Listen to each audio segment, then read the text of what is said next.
कंगाल पाकिस्तान में अब हवाई जहाज भी नहीं उड़ेंगे। अब ये सवाल खड़े हो रहे हैं। तेल इतना महंगा हुआ कि पीआईए के बंद होने की नौबत तक आ गई है। नमस्कार, मैं हूं आपके साथ आयुषी गुप्ता।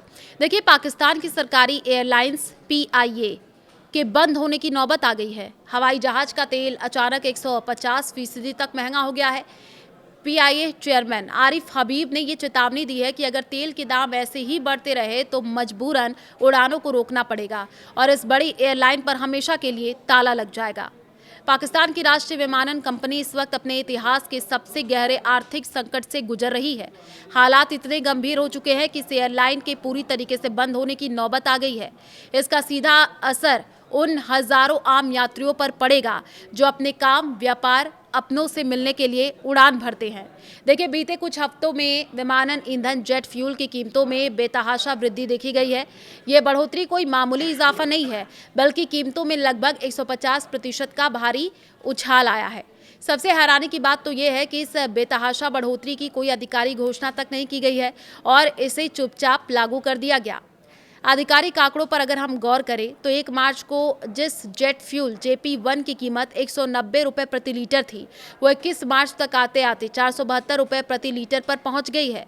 केवल 21 मार्च के प्रभाव से ही कीमतों में 84 रुपये यानी 21.65% का इजाफा कर दिया गया।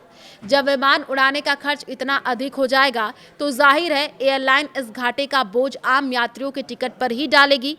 इससे हवाई सफर का खर्च आम आदमी के बजट से पूरी तरीके से बाहर हो सकता है। तो इस भारी आर्थिक दबाव के बीच पीआईए कंसोर्टियम के चेयरमैन जो हैं आरिफ हबीब ने एक बहुत ही गंभीर चेतावनी जारी की है। रविवार को आपको बता दें, एक न्यूज़ के साथ बातचीत की गई, उसमें इंटरव्यू क्लिप में उन्होंने ये स्पष्ट किया कि अगर जेट फ्यूल की कीमतें इसी तरह आसमान छूती रही तो एयरलाइन का संचालन जारी रखना पूरी तरीके से असंभव हो जाएगा। हबीब के शब्दों में कहे तो हालात अगर ऐसे रहे तो पीआईए को अपना कामकाज बंद करने के लिए मजबूर होना पड़ेगा। किसी भी देश की सरकारी एयरलाइन के प्रमुख की तरफ से ऐसा बयान आया, ये दर्शाता है कि संकट नियंत्रण से बाहर जा रहा है। यह उन तमाम यात्रियों के लिए एक बड़ा झटका है जिनका आना जाना इस संस्था पर निर्भर है। देखिए, अमेरिका ईरान युद्ध का खामियाजा अचानक ईंधन की कीमतों में आग लगने का मुख्य कारण अमेरिका और ईरान के बीच चल रहा युद्ध है। इस अंतर्राष्ट्रीय तनाव में पूरी दुनिया की आपूर्ति श्रृंखला यानी कि सप्लाई चेन को बुरी तरीके से झकझोर करके रख दिया है। वैश्विक स्तर पर भारी अनिश्चितता का माहौल है, जिसके कारण विमानन ईंधन की आपूर्ति में लगातार बाधाएं आ रही हैं।